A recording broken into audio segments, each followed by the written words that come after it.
8 ফেব্ৰুৱাৰী সময় 10:30 এখন বিশেষ সংবাদমেল প্ৰসংগ গৌৰৱ গগৈ পাকিস্তান লিংক অসমৰ ৰাজনৈতিক প্ৰেক্ষাপটত শেহতীয়াকৈ কংগ্ৰেছ সাংসদ গৌৰৱ গগৈৰ বিৰুদ্ধে উত্থাপন হৈছে কেতবোৰ গুৰুতৰ অভিযোগ মুখ্যমন্ত্ৰীৰ কেইবাটাও গুৰুত্বপূৰ্ণ অভিযোগ গৌৰৱ গগৈৰ পত্নী এলিজাবেথ কলৱাৰ্ণ গগৈ আৰু এজন পাকিস্তানী নাগৰিক তথা পাকিস্তানৰ প্ৰভাৱশালী ব্যক্তি আলী তৌকিফ শ্বেখ এওঁলোকৰ সম্পৰ্কৰ সন্দৰ্ভত বিতং তথ্যৰে সংবাদমেল সম্বোধন কৰে মুখ্যমন্ত্ৰীয়ে সংবাদমেলত মুখ্যমন্ত্ৰীয়ে যি তথ্য দিছে তাৰে ভিতৰত সবাতোতকৈ গুৰুত্বপূৰ্ণ আছিল সাংসদ হোৱাৰ পূৰ্বে পাকিস্তান ভ্ৰমণ কৰিছিল গৌৰৱ গগৈ কিন্তু ভিজা আছিল লাহোৰলৈ কিন্তু যেতিয়া তেওঁ লাহোৰত উপস্থিত হয় তেতিয়া আন দুটা অঞ্চল অন্তৰ্ভুক্ত হয় সেই অঞ্চলকেইটা হৈছে ইছলামাবাদ আৰু কৰাচী মুখ্যমন্ত্ৰীগৰাকীয়ে প্ৰশ্ন উত্থাপন কৰিছে যে তেওঁ লাহোৰত গৈ কাক লগ কৰিলে যে তেওঁৰ ভিজাত অতিৰিক্ত দুখন ঠাই অন্তৰ্ভুক্ত হ'ল সংবাদমেলৰ যোগেদি মুখ্যমন্ত্ৰীয়ে পোহৰলৈ আনিছিল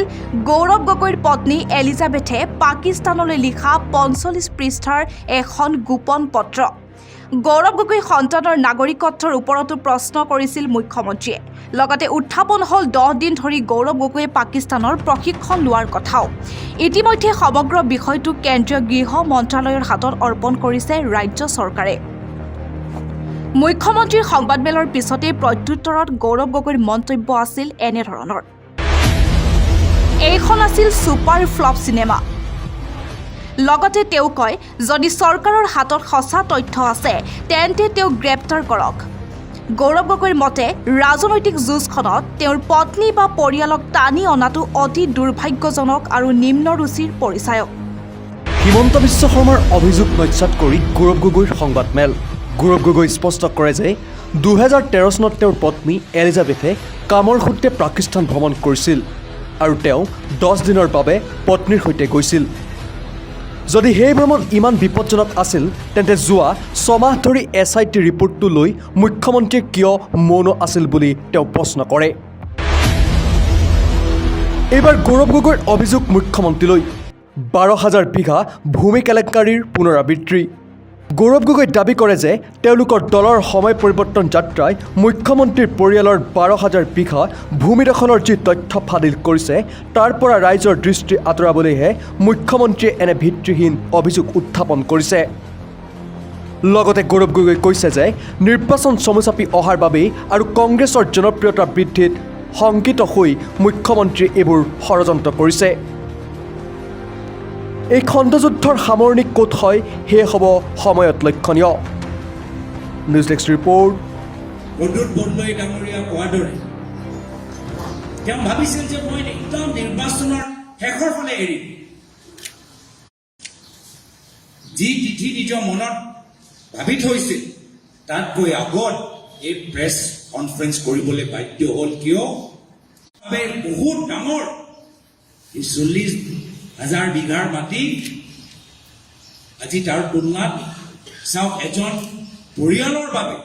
12,000 বিঘা মাটি তেওঁলোকৰ ওচৰত থকা আৰু কিমান ডাঙৰ কথা হ'ব পাৰে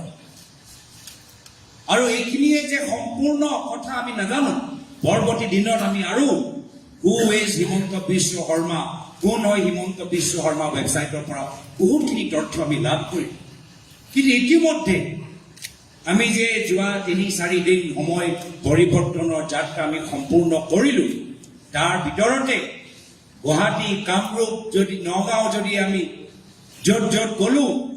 তাৰে যদি আমি তথ্যবোৰ ওলাওঁ ইতিমধ্যে কংগ্ৰেছ দলে মুখ্যমন্ত্ৰীৰ পৰিয়ালৰ দখলত থকা 4,000 বিঘা মাটি আমি ইতিমধ্যে ওলাবলৈ সক্ষম হৈছোঁ 4,000 বিঘা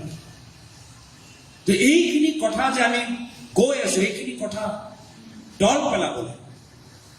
ৰাইজৰ মনৰ পৰা আঁতৰাবলৈ বাধ্য হ'ল মুখ্যমন্ত্ৰী নিজৰ সংবাদমেল বা SIT ৰিপৰ্ট যি ৰিপৰ্ট তেওঁ 6 মাহ গোপন ৰাখিলে শেষত গৈ বাধ্য হ'ল মুকলি কৰিব আৰু মই ভালে পালোঁ মই এই ছুপাৰ ফ্লপ চিনেমাৰ মুকলি হোৱাটো ভালে পালোঁ মইতো বহুত দিনৰ পৰা বাট চাইছোঁ আৰু ইতিমধ্যে ৰকিবুল হুছেইন ডাঙৰীয়াই ক'লে যে কিয় আমি কোৰ্ট কেছ দিয়া নাই মুখ্যমন্ত্ৰী বাৰম্বাৰ কয় যদি সাহস আছে এটা কোৰ্ট কেছ দিয়ক আমি কিয় কোৰ্ট কেছ দিয়া নাই এই ৰকিবুল হুছেইন ডাঙৰীয়া কোৱাৰ দৰে আমি কোৰ্টে যদি ষ্টে দি দিয়ে কোৰ্টে যদি বাধা দি দিয়ে কোৰ্টে যদি SIT ওপৰত কিবা ৰেষ্ট্ৰিকশ্যন দি দিয়ে তেতিয়া তেওঁলোকে ক'ব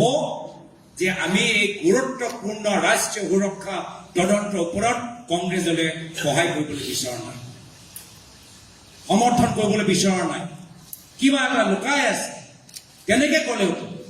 আৰু সেইকাৰণে আমি প্ৰথম দিনৰ পৰাই কৈছোঁ